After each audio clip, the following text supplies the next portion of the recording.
República Argentina. Y uno de los grandes éxitos que tuvo Boney M, sin dudas, fue River of Babylon. Después vamos a repasar la historia de Boney M, muy parecido a lo que pasó con Milli Vanilli. Sí, era cantante, pero no era realmente el cantante. Y esto no fue aleatorio, insistimos, y es porque con esta música y de esta manera le vamos a dar la bienvenida a nuestro colega, gran periodista de acá, de nuestra ciudad de Plotier, un gran profesional joven de nuestra ciudad, Tadeo Castiglione, para que juntos hagamos Visión Mundial. Hola, Tadeo querido, ¿cómo estás? Buen día.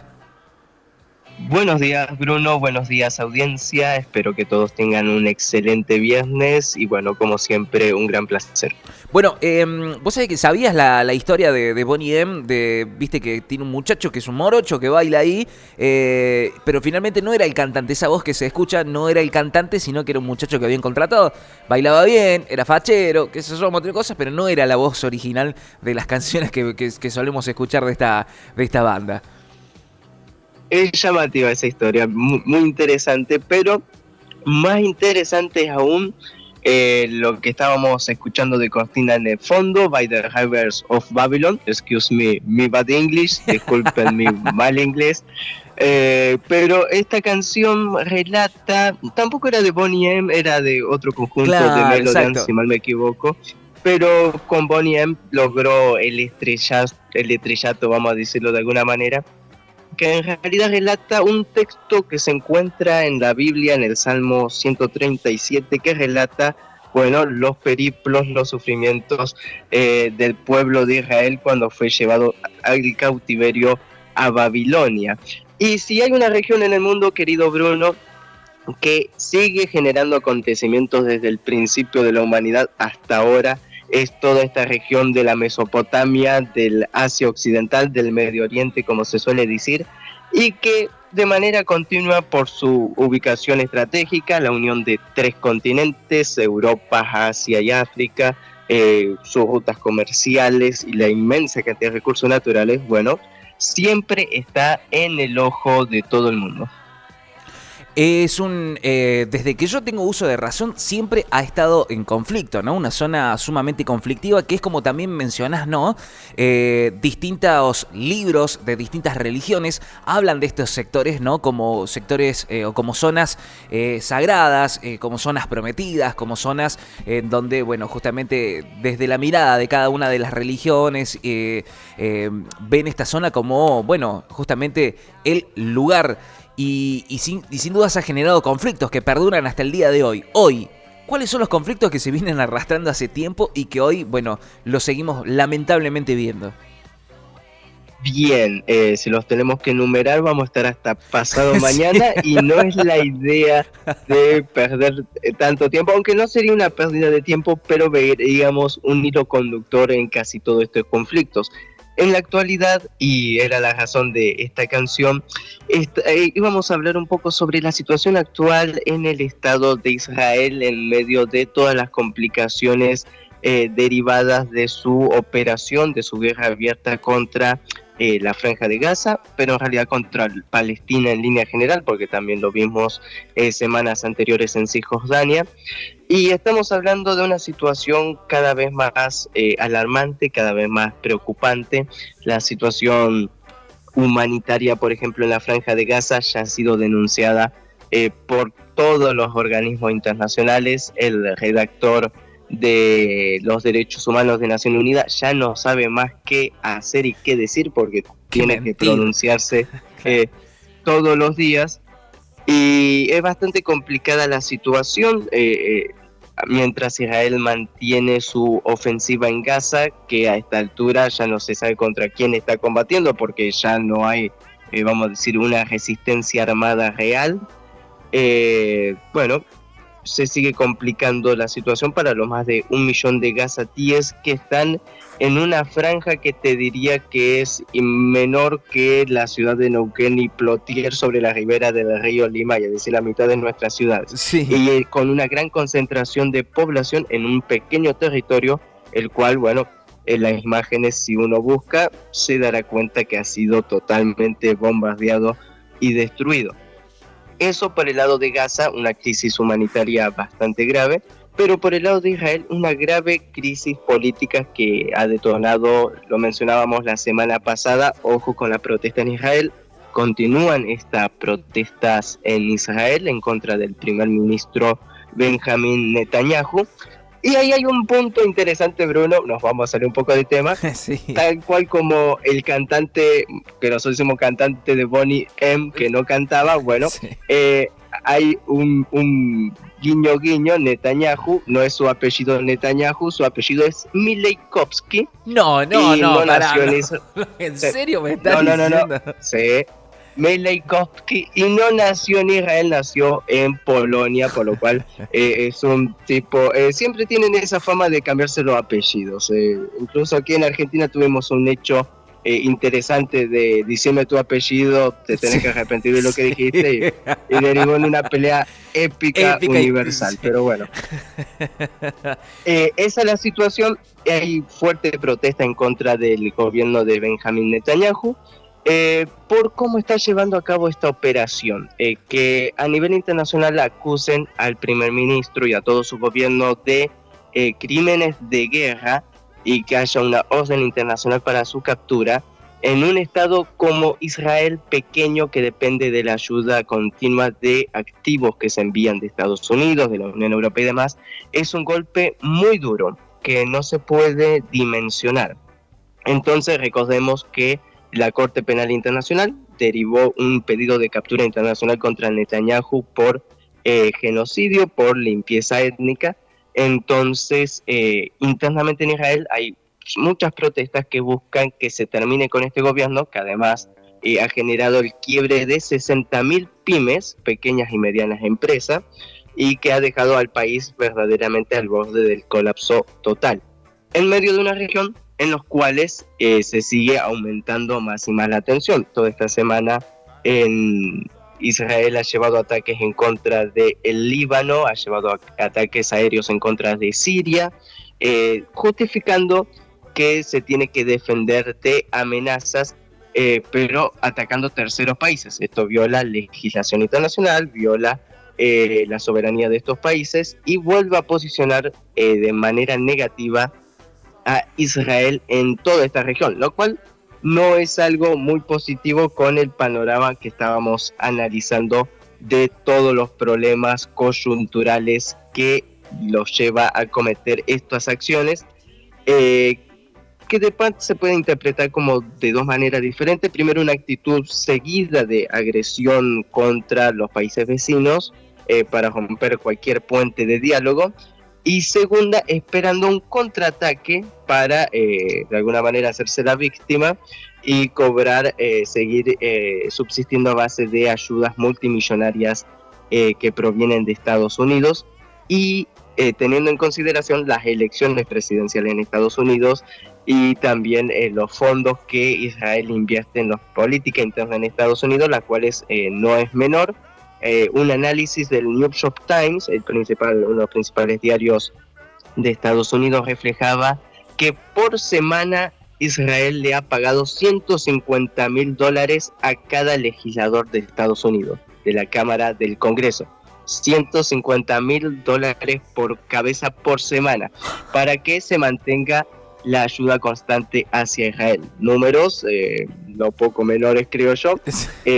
En Argentina se venden por menos, no lo deben saber en Israel seguro. Eso iba a decirte, me parece que con un simple cargo nada más se arreglan por acá, ¿no?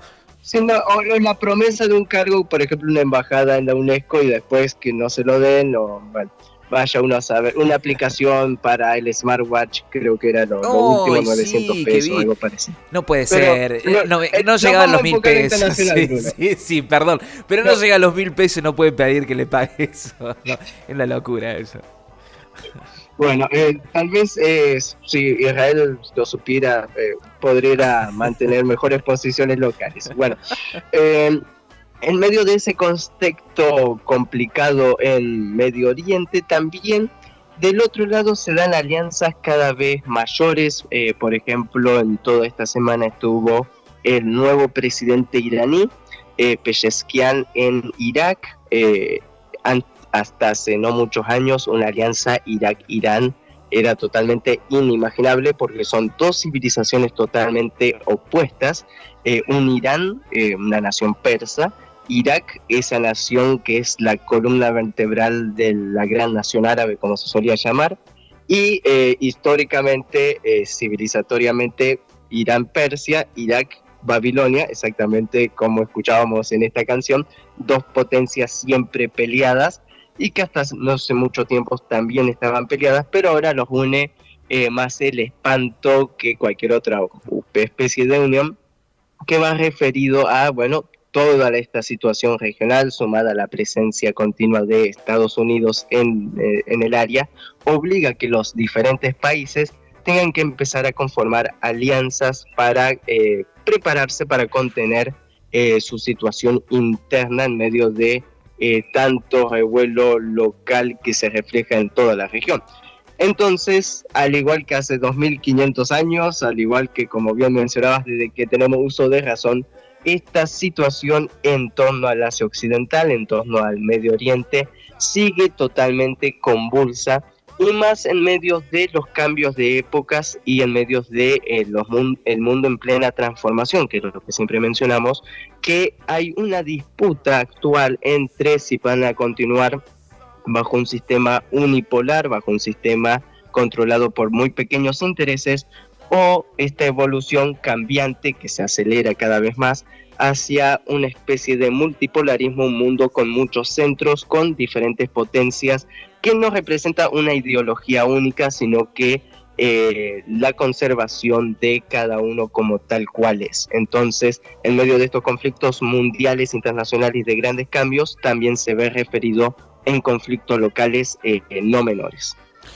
Bueno, una situación que parece no tener cambio. Perdón que yo te rompa un poco la estructura que por ahí solemos nosotros armar, pero me surge la duda, esto que lo habíamos también planteado fuera de micrófono, tras todo este conflicto que hay en Medio Oriente o en esta Asia Occidental, la influencia que va a tener las elecciones de los Estados Unidos, ¿no? Ya hay candidatos que han mencionado cuáles van a ser sus ideas o cómo van a llevar su gobierno en el caso de estar al frente, en relación justamente con lo que está pasando en esa zona. ¿Hay especulaciones con respecto a lo que va a pasar justamente con las elecciones en los Estados Unidos en esas zonas? Claramente.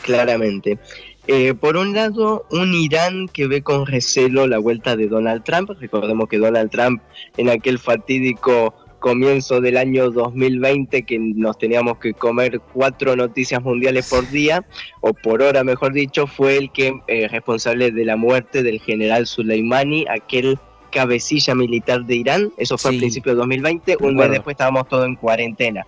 Sí. Entonces nos pegábamos una en ese año. Entonces, desde el lado iraní, desde el lado que se llama el eje de la resistencia, los principales sectores en contra de Israel y que mantienen relaciones muy duras en contra de Estados Unidos, ven con mucho recelo la vuelta de Donald Trump. Pero a la vez creo que sorprendió en su discurso Kamala Harris, hablando y diciendo sobre que ella es la única garante para solucionar el conflicto actual en Gaza y en Palestina, justificando que ella va a obligar a Mileikovsky a poner fin al conflicto en la franja de Gaza, por lo cual es sumamente interesante porque del lado demócrata se está buscando recuperar aquel voto pacifista, aquel voto dialoguista, vamos a decir, antiguamente hippie en Estados Unidos, que generalmente es demócrata y tiene un peso interesante, pero a la vez es el mismo gobierno demócrata de Estados Unidos que le ha estado girando miles y miles de millones de dólares en armamento a Israel. Entonces, una cosa es lo que se diga, otra cosa es la que se hace. Aún así, ambos candidatos son pro-israelíes, lógicamente, por lo cual hay que ver cómo se acomodan esas cosas discursivas en los hechos, claro. Y más allá de que quien gane en noviembre estaría asumiendo recién en enero, por lo cual todavía estamos hablando de una franja de tiempo interesante, pero sí, lógicamente reacomoda un poco la situación. Aún así, recordemos siempre que la política exterior de Estados Unidos no de Casa Blanca, sino más bien de lo que se defina desde el Pentágono. Bien, bien. Bueno, es importante ir conociéndolo eso porque, bueno, a medida que vayamos avanzando nos vamos a ir encontrando con nuevas noticias, con nuevas informaciones y, bueno, lógicamente todo está atado, o gran parte de la política internacional está atado a lo que pueda llegar a suceder en noviembre. No, nos cruzamos del charco, venimos hacia el lado del continente americano. Hay algunos movimientos que se vienen dando en algunos países, sobre todo en lo que, bueno, ya lo habíamos hablado el otro día, las internas que se están dando en Bolivia, algunas cuestiones que van surgiendo desde Venezuela, pero parece que México también empieza a tener sus propios movimientos y que están relacionados con lo que puede llegar a pasar en Estados Unidos también. En parte sí, en parte no, pero vamos a contextualizar un poco, mi querido Bruno. Estamos hablando de el último año, últimos meses de gobierno de Andrés Manuel López Obrador, alias AMLO, el cual ha tenido 6 años de gobiernos, vamos a decir, idas y vueltas, pero que han representado una transformación importante para la sociedad mexicana, puertas adentro, en medio de lo convulso. Y analizar México es analizar otro mundo dentro de Hispanoamérica, porque hay muchas aristas que podríamos pasar horas y horas hablando. Pero precisamente lo que ha estado sucediendo en México es esta reforma judicial de la cual se ha hablado mediáticamente, a favor o en contra, la cual fue finalmente aprobada y es el último objetivo del gobierno de AMLO en México, y que le deja las puertas abiertas a Claudia Sheinbaum, la presidenta electa, para lograr tener un México un poco más estable en una situación que siempre fue tema tabú en todo Latinoamérica, incluso aquí también en Argentina cuando se intentó hacer algo similar, que estamos hablando de una reforma judicial para la democratización de la justicia, es decir, que los cargos de la justicia, de los jueces, sean elegidos por el voto popular, algo no menor. Estamos hablando de la elección de jueces de primera instancia, de magistrados y de los ministros de la Corte Suprema. Un total, creo que algo así como 1.600 puestos del Poder Judicial que se van a tener que elegir a partir de ahora a través del voto popular. Esto no quiere decir que cualquier persona puede ser juez, sino que tiene que ser abogado con los estudios y demás, presentar su candidatura y después ser elegido. ¿Qué es lo que pasa con esto? Esto plantea un sistema de saneamiento total dentro de la justicia, es decir, jueces comprados por el narcotráfico, jueces comprados por grandes empresas y demás, ahora patita a la calle, y el voto, la gente que sabe quién es quién, va a poder designar los jueces. Esto en la primera etapa es para el año que viene, 2025, donde se van a cambiar toda la Corte Suprema, más la mitad de los jueces, es decir, 800 de los 1.600 puestos que están en juego.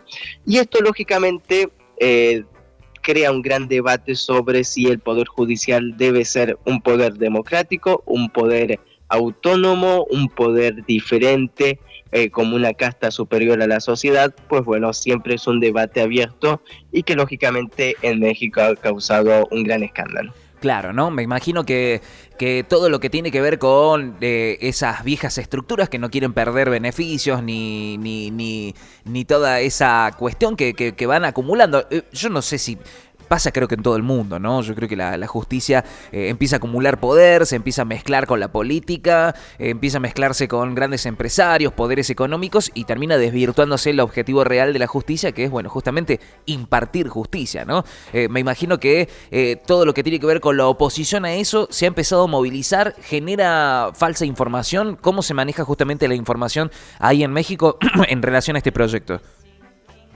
Bueno, lógicamente todos hablan de una avanzada totalitaria de un gobierno que acaba de ser reelecto con casi el 70% de los votos, y Claudia Sheinbaum verdaderamente arrasó en las urnas, nadie puede decir lo contrario. Entonces justamente este cambio de la Constitución, porque es un cambio de la Constitución que además de modificar este tema del Poder Judicial, también modifica ayudas económicas para la población, y que la Guardia Nacional, creación de AMLO, pasa a estar bajo el ámbito del Ministerio de Defensa y no bajo la estructura militar, lo cual también es un punto interesante porque en México la coacción a muchos de los sectores de seguridad son comprados directamente por los grandes carteles de narcotráfico. Entonces creo que es tres patas de la misma arista. Primero,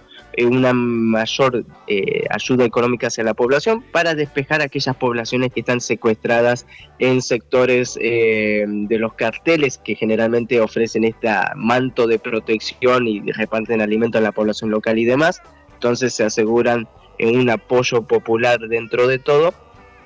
Este golpe también desde la parte de seguridad, de que la Guardia Nacional, que ha sido la que ha estado combatiendo todas estas bandas, siga bajo un ente autónomo dependiente del gobierno federal y no de las Fuerzas Armadas. Y por tercero, este cambio en la justicia es un golpe demoledor, por lo cual si lo interpretamos de ese lado es un duro golpe, pero desde el lado mediático, desde el lado opositor, lógicamente los discursos son muy similares a lo que tuvimos, por ejemplo, en Argentina años anteriores, en contra de cualquier tipo de reforma judicial que empieza a tocar algunos intereses no muy claros y que han sido muy perjudiciales para la mayoría de la sociedad. Por lo cual, lo que esté pasando actualmente en México es digno de tenerlo en consideración, es digno de hacer un seguimiento necesario y también de ver cuáles van a ser los resultados a partir del futuro de esto, si realmente representa grandes cambios que beneficien al pueblo en línea general. Pues bueno, creo que va a ser un ejemplo interesante y ya siembra una banderita ahí puesta de lo que las transformaciones que se pueden dar. Tiene que ver justamente, seguramente insistimos, en cómo lo puede llegar a recepcionar la sociedad también, ¿no? Porque bueno, depende también de mucho de la participación que puede llegar a haber de la sociedad en esta elección de los jueces. Bueno, sentará precedente, veremos qué pasa, si se puede aplicar y seguramente será un buen experimento para ver si se puede aplicar en otros países. No sabemos cómo será acá en la Argentina. Lo cierto es que en la Argentina hay miradas internacionales que se empiezan a posar en lo que está pasando, sobre todo con esta cuestión represiva, ¿no?, que se va dando en los últimos miércoles, sobre todo en estas protestas que se han dado en relación y en torno al proyecto de la nueva ley de movilidad jubilatoria. ¿Cómo empiezan a registrar los organismos internacionales y los medios de comunicación internacionales esto que está pasando en la Argentina en relación a las protestas? Bien, es un tema interesante porque los últimos miércoles, creo que a partir ya este es el tercer miércoles en los cuales hubo represión directa en contra de las manifestaciones de los jubilados, que son todos los miércoles desde hace meses. Ahora ganó más repercusión por todo lo que ha estado sucediendo. Y internacionalmente, en la primera se observó esta represión, todos empezaron a tomar anotaciones. Y ahora en la última, la de esta semana, en los cuales incluso se gaseó con gas pimienta a una nena de 10 años, lo cual fue un escándalo internacional. Hay observadores ya de organismos de derechos humanos, tanto ONG como organismos internacionales, y tanto las ONG que también toman notificación de los hechos filmográficos como también presenciales, empiezan a hablar a nivel internacional de cómo se ha ido deteriorando poco a poco la situación en torno al respeto de los derechos humanos en Argentina con estas represiones. Y Amnistía Internacional, ONGs como Human Rights Watch, tan conocida a nivel internacional para bien o para mal, ya empiezan a tomar notificaciones y empiezan a sembrar dudas respecto a cómo evoluciona esta situación de los derechos humanos en Argentina y los resultados de esta represión de manera continua, que no son, vamos a decir, abusos de autoridad, sino que es una política definida claramente desde el gobierno nacional para llevar a cabo estos actos. Entonces, todo esto empieza a sembrar dudas, a sembrar comentarios a nivel internacional. Lo habíamos hablado tal vez hace un par de meses sobre advertencias que daba Naciones Unidas al respecto sobre cómo evoluciona esta situación y diciéndole al gobierno que empiece a tener mayor contención interna porque esto está sembrando graves problemas. Claro, bueno, lo loco fue como lo había anticipado en su momento el Fondo Monetario Internacional, ¿no? Donde dijo, che, presten atención porque si ustedes no generan algún tipo de política de contención, se les puede complicar, ¿no? Entonces me parece que hasta el mismísimo Fondo Monetario Internacional ya veía lo que se puede llegar o lo que ya se empieza a ver en las calles, ¿no? Exacto, y no únicamente en Buenos Aires esto hay que empezar a tener en consideración, sino que incluso lo que sucedió ayer mismo en Santa Fe, donde la población incendió fuego el Congreso, la legislatura de la provincia de Santa Fe, porque ellos también aprobaron un congelamiento de los haberes previsionales de los jubilados. Entonces esto reaccionó en una ira popular que terminó con graves enfrentamientos ya ahora en el interior del país.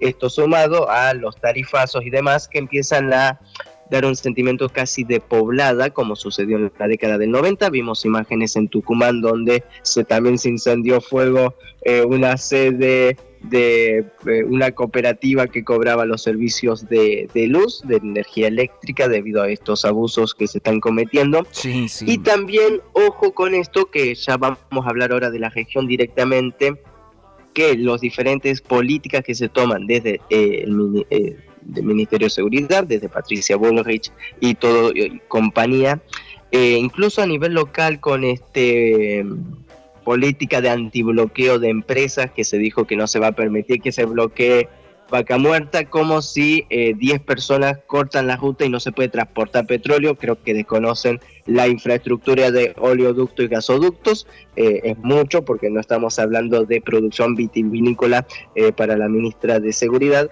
Pero es un tema sumamente interesante porque esto también viola principios fundamentales de derechos humanos, como el de la protesta, como el de poder salir hacia reclamar por cosas justas. Y incluso esto fue a nivel local muy criticado por Marcelo Rucci y todas las personas de petroleros, que dijeron que era una medida innecesaria, que no tiene nada que ver con la realidad, y que, bueno, es otra de las medidas, vamos a decir, bombas de humo que también se lanzan desde el gobierno nacional para distraer a la población, pero que genera tensiones internas bastante graves y un agravamiento de la situación, los cuales no son menores y que es parte de un conjunto de problemas cada vez mayores que se vienen arrastrando desde el gobierno nacional, que es la situación humanitaria, que es la situación de derechos humanos, que incluye también la alimentación en medio de la crisis que se está atravesando como país. Empieza a complicar la situación y las posibilidades de un estallido social son cada vez mayores. Esto se analiza a nivel internacional, no únicamente desde los organismos internacionales como ONU, Fondo Monetario Internacional y demás, sino también incluso ya por analistas que empiezan a hacer sumatoria fácil, 1 más 1, 2. Claro. Entonces, si la población no tiene para comer, si se les cobra grandes impuestos, si el gobierno gasta 16 millones en medialunas, lógicamente que en algún momento algo va a estallar. Así es. Bueno, vamos a cruzar los dedos para que esto no suceda. Encima nuestras fechas, siempre cercanía a fin de año, siempre diciembre, la cercanía justamente de la celebración de fin de año, de la Navidad, siempre es propicio para que, bueno, siempre está el rumor constante de que se puede llegar a desestabilizar. Yo recuerdo fines de la gestión de Mauricio Macri, estaba como siempre casi al borde de, ¿no?, que se produjera algo a fin de año. Recuerdo que en los últimos años de gobierno de Alberto Fernández también hubieron algunas amenazas de que en diciembre podía llegar a estallar todo, como siempre suele suceder. Bueno, este año veremos qué pasa. Ojalá que así no sea, que haya un cambio. Pero bueno, evidentemente las señales no son muy alentadoras. Tadeo querido, como siempre, el agradecimiento por estos minutos, por hacer este repaso de visión mundial, conociendo un poquito de lo que va aconteciendo en el mundo. El abrazo grande para vos, Tadeo. Muchísimas gracias, Bruno. Un saludo para ti, para toda la audiencia. Y como siempre, bueno, todos nosotros queremos que reine la paz, pero no somos tontos, no somos ignorantes, y los acontecimientos muchas veces nos superan, por más que nuestros deseos siempre son de paz y armonía para todos. Pero bueno, es nuestro deber como periodistas, como analistas, informar los hechos crudos muchas veces y muchas veces lamentables. Un fuerte abrazo, querido Bruno, un saludo para ti, para toda la audiencia y excelente fin de semana. Abrazo grande, Tadeo. Y así pasaba Tadeo Castiglione, nuestro periodista internacional, haciendo un repaso por todo lo que va pasando en el mundo. Hablamos de la Asia Occidental, hablamos de lo que va pasando en México con las reformas judiciales y también cómo los organismos internacionales, cómo los medios internacionales también van viendo lo que va pasando en la Argentina y lo van tomando. Así pasaba la columna de Tadeo Castiglione haciendo visión mundial en No la ven en la Casa del Rock Nacional.